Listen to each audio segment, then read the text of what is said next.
नमस्कार मेरे प्यारे साथियों, आप सभी का स्वागत है आपके अपने यूट्यूब चैनल मैथ्स बार में।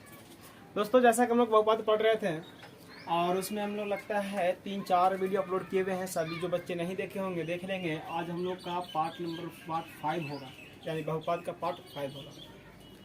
और आज हम लोग इसमें पढ़ने वाले हैं कि शून्यक कैसे निकालेंगे, शून्यक कैसे निकालेंगे। ठीक है ना। जैसे मान लिया जाए कि आपको ऐसा बोल दिया जाए कि x-4 का शून्यक कितना होगा, x-4 का शून्यक कितना होगा। तो यहाँ पे जैसे मान लीजिए आपको फंक्शन इस तरह से दे दिया जाए f(x = x-4), यानी कि इसको एक्चुअली पढ़ते हैं फंक्शन ऑफ x, लेकिन हम लोग शॉर्ट में इसको निपट के चल देते हैं, f(x) बोल देते हैं। तो यहाँ पे बोल रहा है कि x-4 का शून्यक कितना होगा, यानी कि x के जगह पे वैसे संख्या रखना है जिसको रखने पर क्या आ जाए, 0। अगर रखने पर 0 आ गया तब जो संख्या रखे हैं वो इसका क्या हो गया, शून्यक हो गया। जैसे मान लिया जाए कि अगर हम x के जगह पर 1 रखते हैं तो क्या 1 में से 4 घटाएंगे तो क्या आएगा, -3 आएगा। 0 आया, नहीं आया, इसका मतलब कि इसका शून्यक 1 नहीं होगा। ठीक है। उसी तरह से अगर मान लिया जाए कि x के बराबर 2 रखते हैं तो ये भी नहीं होगा, -2 आएगा, ये भी शून्यक नहीं। यानी कि शून्यक कब होगा, जब इसको रखने पर यहाँ क्या रिमाइंडर 0, यानी कि शेषफल 0 बचे। अब जैसे यहाँ पे अगर 4 रखते हैं, x की जगह पर 4 रखे, माइनस था तो माइनस दिए, यहाँ पे क्या था 4 तो 4 दिए। अब घट कर कितना आ गया, 0। कितना आ गया, 0। यानी कि इसका शून्यक कितना होगा, 4 होगा। कितना होगा, 4 होगा। उसी तरह से अगर मान लिया जाए कि आपको इस तरह से कहा जाए कि x², क्या कहा जाए, x² प्लस 3x और प्लस 2 का इक्वल टू 0 बता दो। इसको बोले कि इसका शून्यक निकाले। क्या निकाले, अगर बोल दे आपसे कि इसका शून्यक निकाले तो देखिए आप किस तरह से निकालिएगा इसको। x² आपको गुणनखंड आता होगा, गुणनखंड तोड़ देना है, यानी कि 2 ऐसे संख्या लेना है जिसको गुना करने पर 2 आ जाए और जोड़ने या फिर घटाने पर क्या आ जाए, बीच वाला, यानी कि 3 आ जाए। ठीक है। तो यहाँ पे प्लस है तो आपको माइनस सोचने से भी कोई फायदा नहीं है, क्योंकि ना माइनस यहाँ है और ना माइनस यहाँ है। इसका मतलब ये हुआ कि दोनों का दोनों क्या में होगा, प्लस में होगा। अब देखिए कि यहाँ पे क्या था, 3x, क्या था 3x। तो देखिए प्लस में अगर हम 2x + 1x लिखते हैं तो 2 अब कितना हो गया, 3 हो गया। और 2 में अगर 1 से गुना करें तो क्या हो जाएगा, 2 हो जाएगा। इक्वल टू क्या था, प्लस में यहाँ 2 है तो 2 लिखे, इक्वल टू क्या हो गया, 0। ठीक है। अब यहाँ पे ये दोनों, ये 4 हो गया तो ये 2 को अलग पार्ट्स बना लेंगे, इसको अलग बना लेंगे। तो ये दोनों में देखिए कॉमन हम क्या ले सकते हैं, ये दोनों में हम कॉमन x ले सकते हैं। तो x कॉमन ले लेंगे तो क्या हो जाएगा, x + 2, और यहाँ अगर हम 1 कॉमन लेंगे तो क्या हो जाएगा, x + 2 इक्वल टू क्या हो गया, 0। इक्वल टू क्या हो गया, 0। अब यहाँ पे x + 2 और यहाँ भी क्या x + 2, यानी कि दोनों में x + 2 है, तो यहाँ पे हम लोग कॉमन ले लेंगे x + 2। ठीक है। तो क्या बचेगा, x + 1 बचेगा, इक्वल टू क्या हो गया, 0। इक्वल टू क्या हो गया, 0। अब देखिए कि हम लोग ऐसा कर सकते हैं कि x + 2 = 0, और अगर हम लिखे कि x + 1 = 0, कोई दिक्कत नहीं होगा। अब देखिए कि x बराबर क्या हो जाएगा, -2, 1 हो जाएगा, x बराबर -1, यानी कि इसका 2 शून्यक होगा, एक होगा -2 और एक क्या होगा, -1। ठीक है। शायद आपको यहाँ से नीचे नहीं दिख रहा होगा, तो चलिए यहाँ लिख देते हैं। यहाँ तक तो दिख रहा होगा जैसा कि मुझे उम्मीद लग रहा है। एक बार देख लेते हैं। चलिए देखिए यहाँ से फिर से यहाँ लिख देते हैं, x + 2 आया एक, और एक क्या आया, x + 1 इक्वल टू क्या हो गया, 0। ठीक है।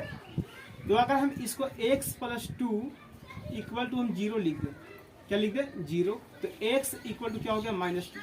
ठीक है। तो उसी तरह से अगर इसको हम कर दें कि x + 1 इक्वल टू 0, तो x बराबर क्या हो जाएगा, -1, यानी कि इसका 2 शून्यक हुआ, किसका, x² + 3x + 2 इक्वल टू 0 था, तो क्या हो गया, इसका 2 शून्यक, एक हुआ -2 और एक क्या हो गया, -1। अब किसी को लग रहा हो सर आप यहाँ पे 4 रखे थे तो 0 आ गया था, क्या आप इसको रखिएगा तो 0 आ जाएगा। तो चलिए हम चेक भी कर लेते हैं कि ये जो मेरा आंसर आया है वो सही है या फिर गलत है। तो देखिए x बराबर पहले क्या आया, -2, तो आपका क्वेश्चन क्या था, x² प्लस में 3x + 2। अब देखिए x की जगह कितना रखना, -2, तो -2 का स्क्वायर हो गया, प्लस 3 इंटू माइनस 2 प्लस 2, ये 2 का स्क्वायर 4 हो गया, माइनस 2 का स्क्वायर अगर करेंगे तो प्लस में 4 होगा, और ये माइनस 6 हो गया, प्लस क्या हो गया 2, तो 4 2 6 में 6 क्या बचा 0 आ गया। तो जब ये आ गया तो ये भी आ जाएगा। कैसा आ जाएगा देखिए, अगर -1 इसकी जगह पे रखते हैं तो क्या आ जाएगा +1 आएगा, और यहाँ पे क्या हो जाएगा -3, तो ये प्लस और ये प्लस, तो 2 1 3 3 में 3 0, यानी कि हमारा शून्य क्या हो गया x बराबर -2 और 1 आया x बराबर -1। ये बातें आप सभी को समझ में आ गया होगा। तो इस तरह से हम लोग क्या करेंगे, शून्यक निकालेंगे। चलिए इसको नोट्स करिए, उसके बाद आगे देखते हैं।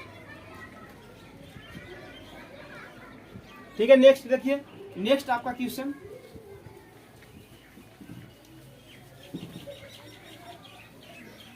चलिए यहाँ पे जैसे मान लिया जाए कि आपसे कोई बोले f(x) equal to x minus 3/4, क्या है f(x) equal to x minus 3/4।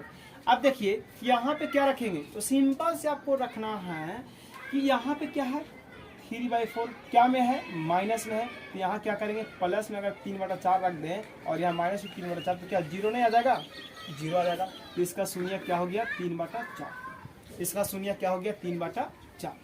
देखिए आपका क्वेश्चन इस तरह से भी रह सकता है, f(x) equal to -x plus 2, क्या रह सकता है -x प्लस 2।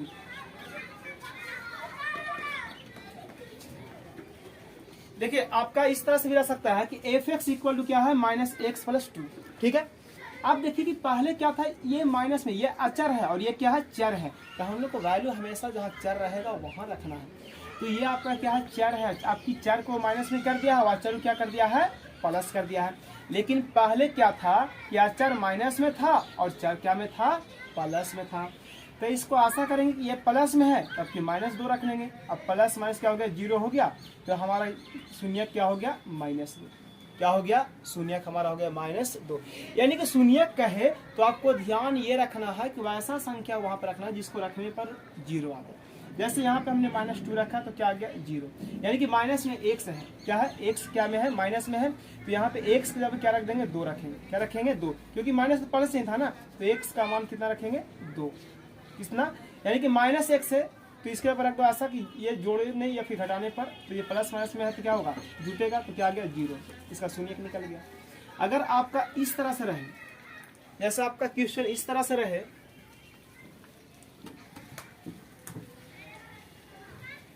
देखिए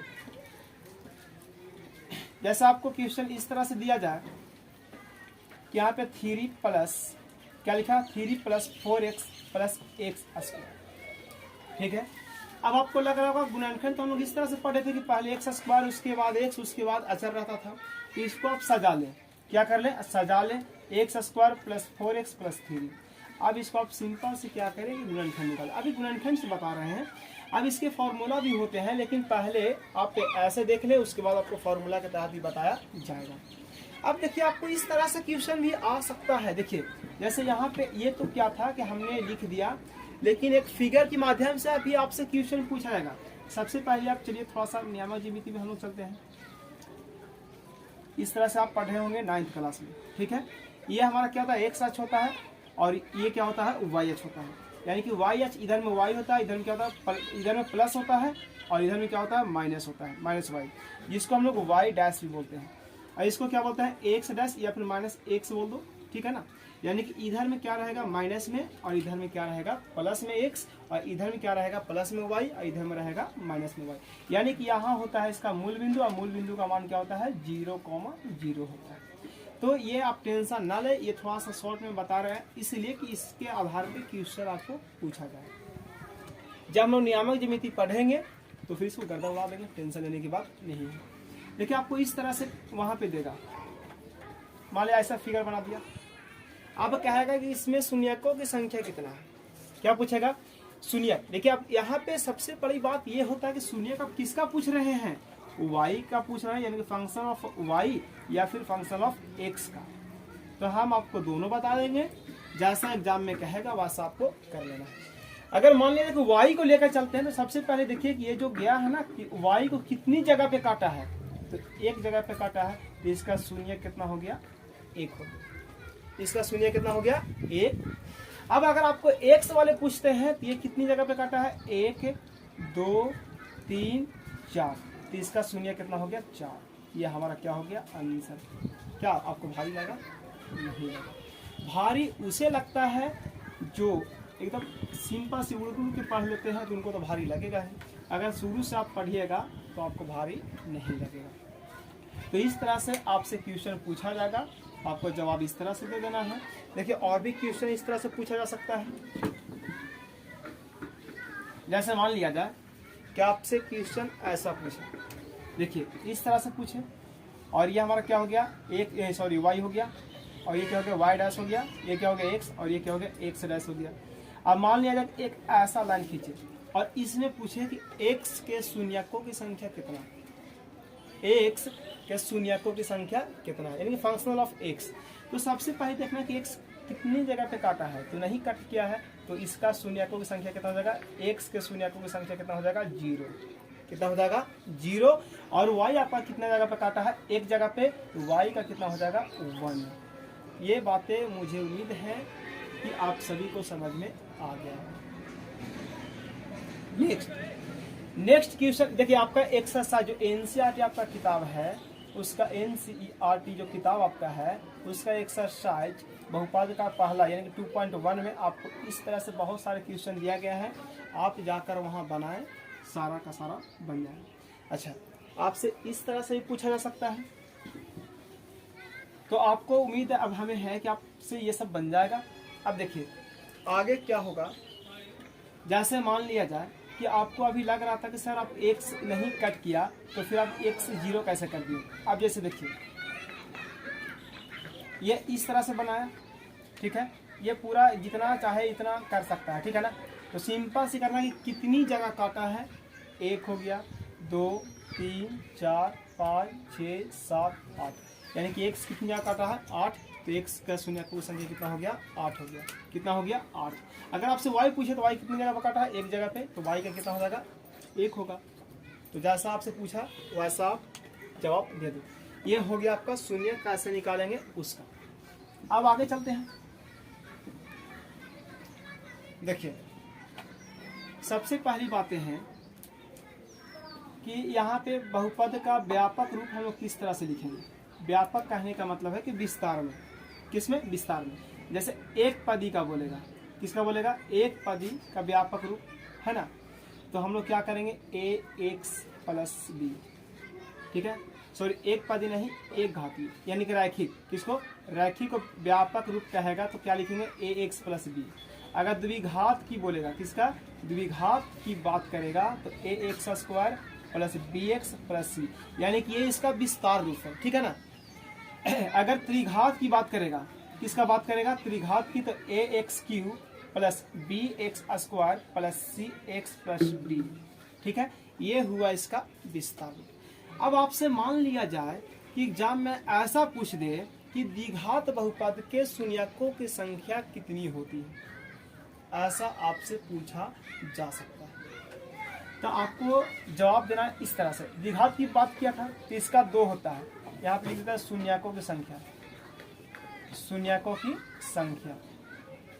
देखिए इसमें शून्यकों की संख्या 1 होती है, इसमें 2 होती है, और त्रिघात में कितनी होती है, 3, ठीक है।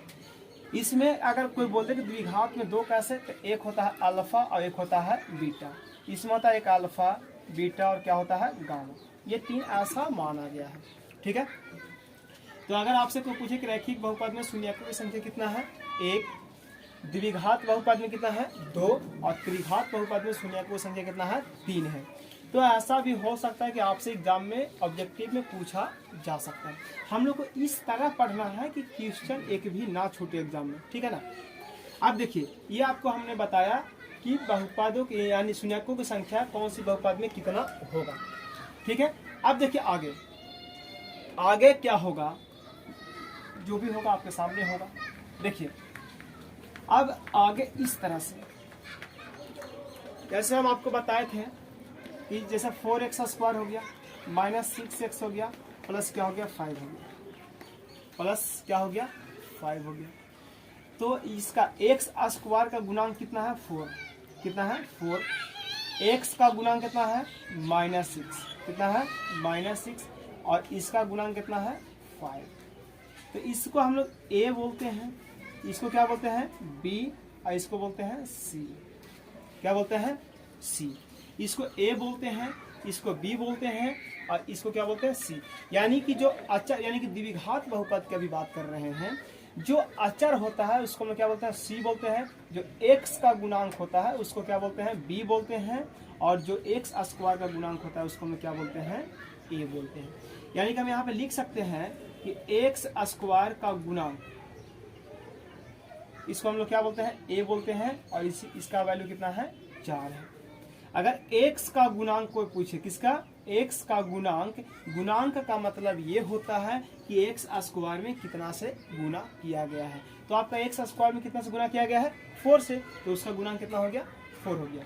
ठीक है, इसको हम क्या बोलते हैं b बोलते हैं। तो इसका कितना दिया गया -6।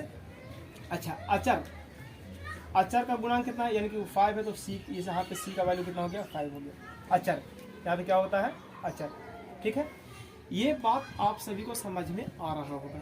अब देखिए आगे क्या होने वाला है, ये सब सभी को समझ में आ गया होगा। ये फॉर्मूला अभी आगे और बताएंगे, उसको लिखना है। जैसे देखिए कि आपको ऐसा एक क्वेश्चन दे कि x square plus 3x plus 2, और इसमें क्या है कि शून्यकों का योग निकालें। क्या लिखे, शून्यकों का योग निकालें। ठीक है, थोड़ा सा आप सभी लोग विचार करें, बता रहे हैं इसको।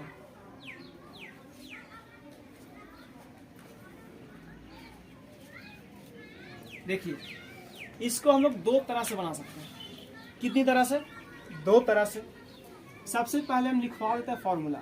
ये तो पहले हम इसको बताते हैं, उसके बाद फॉर्मूला लिखाएंगे। देखिए इसको हम चाहें तो गुणनखंड विधि से भी बना सकते हैं, यानी कि सबसे पहले इसका गुणनखंड निकालेंगे, x square plus 3x plus 2। ठीक है, इसको x square plus 2x plus 1x plus 2। अगर कोई 1x को पहले लिखा 2x को बाद में भी लिखेगा तो कोई दिक्कत नहीं है। अब देखिए ये x कॉमन लेंगे तो क्या हो जाएगा x प्लस 2 हो गया, और प्लस 1 कॉमन लेंगे तो क्या हो जाएगा x प्लस 2 होगा। ये दोनों सेम है तो कॉमन लेंगे तो क्या हो गया x प्लस 2 हो गया, और ये क्या हो गया x प्लस 1। ठीक है, इसके बगल अगर हम इसको 0 लिख दें तो क्या हो जाएगा x प्लस 2 इक्वल टू क्या होगा 0, तो x बराबर क्या हो गया -2, और ये क्या हो जाएगा x प्लस 1 इक्वल टू क्या हो गया 0, तो x बराबर क्या हो गया -1। यानी कि हम इसको कह सकते हैं कि दो शून्य का गया, कितने शून्य, दो शून्य। एक हमारा आया -2, अब एक हमारा क्या आया -1। यानी कि अल्फा बराबर, चलो मान लेते हैं -2, क्या मान लेते हैं -2, और इसको मान लेते हैं बीटा बराबर क्या मान लेते हैं -1। यहाँ निकालने क्या बोला है, शून्यकों का योग। क्या बोला है, शून्यकों का योग। तो अगर हम ऐसा शून्यकों का योग ऐसे जोड़ेंगे ना, अल्फा प्लस बीटा। ठीक है, अल्फा का मान कितना आया है -2, तो -2 हो गया, और ये प्लस बीटा का मान क्या है -1, तो ये क्या हो गया -2 प्लस माइनस का हो जाएगा -1, यानी कि क्या हो गया -3। क्या हो गया -3। ये आपको हमने सिखाया गुणनखंड के माध्यम से। किसके माध्यम से, गुणनखंड के माध्यम से। अब हम लोग फॉर्मूला के तहत सीखेंगे कि किस तरह से हम लोग इसको निकालेंगे। ठीक है, तो देखते हैं आगे। इसको पहले नोट्स करिए आप लोग। देखिए नेक्स्ट क्वेश्चन किस तरह से आपको लगेगा, कि उससे पहले हम आपको फॉर्मूला बता देते हैं।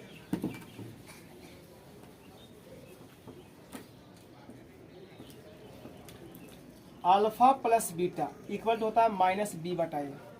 क्या होता है -b/a। उसके बाद एक होगा अल्फा इंटू बीटा, इसका क्या होगा c/a। ये दो आपसे पूछा जाएगा, माइनस वाले नहीं पूछा जाएगा। ठीक है ना। अच्छा, दूसरी बात आपको ऐसा भी हो सकता है कि 1/अल्फा प्लस 1/बीटा का भी आपसे मान पूछ दे कि इसका मान क्या होगा। एक ऐसा भी होगा कि अल्फा बटा beta plus beta by alpha, ऐसा भी आपसे पूछ दे। तो आप देखिए कि अगर आप वहां पे बिना, देखिए अभी हम लोग बताए थे जो गुणनखंड विधि से, उसमें फॉर्मूला का इस्तेमाल नहीं किए थे। आपका क्वेश्चन यही ना था कि x स्क्वायर प्लस में 3x प्लस 2, तो अल्फा प्लस बीटा का मान निकालने बोला था।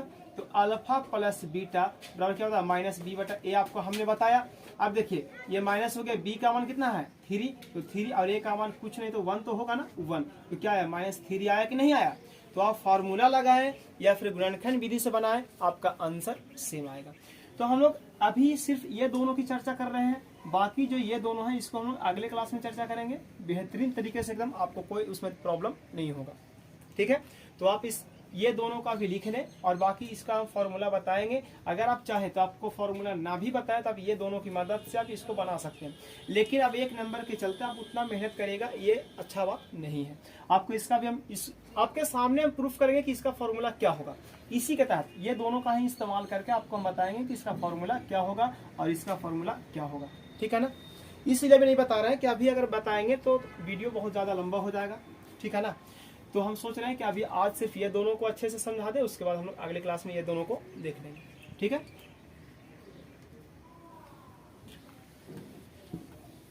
देखिए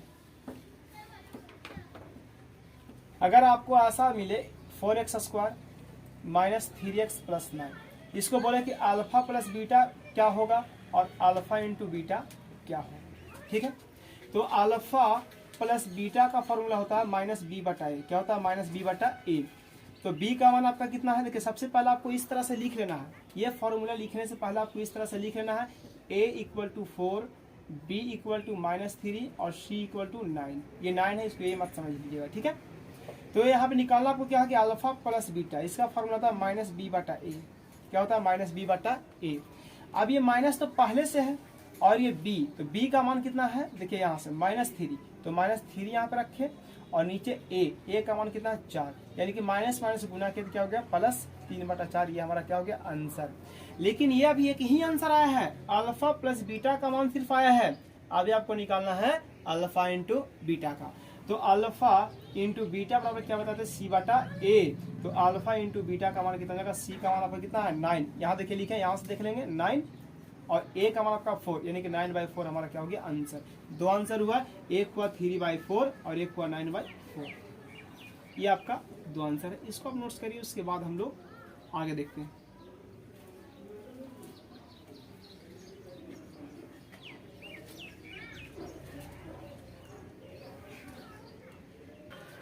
देखिए ये आप सब लोग लिख लिए होंगे। अब आपको कुछ हम क्वेश्चन दे देते हैं और उसको आपको कमेंट बॉक्स में कमेंट कर बताना है। ठीक है ना, देखिए आपको इस तरह से बताना है, आंसर किस तरह से बताना है। सबसे पहले आपको हम यहाँ पे दे देते हैं क्वेश्चन दे देते हैं। ये 4x² माइनस 9x प्लस 7 हो गया और ये हो गया 3x² माइनस 4x प्लस 10 हो गया, x² माइनस 6x प्लस 9।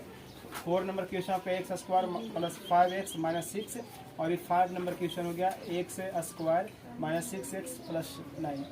अच्छा, ये दोनों मैचिंग कर रहा है, चलिए यहाँ पे माइनस कर देते हैं। देखिए आपको आंसर इस तरह से देना है। सवाल क्वेश्चन नंबर 1 का आंसर है, मान लीजिए 3 आया, एक अल्फा प्लस बीटा और अल्फा इंटू बीटा, ये दोनों निकालना है। ठीक है ना, alpha plus beta, alpha minus alpha into beta, alpha plus beta comma alpha into beta लिखे हैं, तो इसका मतलब दोनों का आंसर निकालना है। जैसे मान लिया क्वेश्चन नंबर 1 का मान लिया जाए कि आया 4/9, ठीक है, और एक का आया 9/5, ठीक है, ऐसा मान लिया आया, तो आप क्वेश्चन नंबर 1 दीजिए और ऐसा लिखिए, बस भेज दीजिए, हो गया। हम समझ जाएंगे कि ये अल्फा प्लस बीटा का आंसर है और ये अल्फा इंटू बीटा का है। फिर हम लोग मिलते हैं नेक्स्ट वीडियो में। आज के इतना ही, तब तक के लिए बाय। और इस वीडियो को अगर अच्छा लगे तो अपने दोस्तों के पास जरूर शेयर करें, ताकि आपका दोस्त भी आप ही के जैसा मैथ स्ट्रॉन्ग कर सके। तब तक के लिए बाय, फिर मिलते हैं नेक्स्ट क्लास में।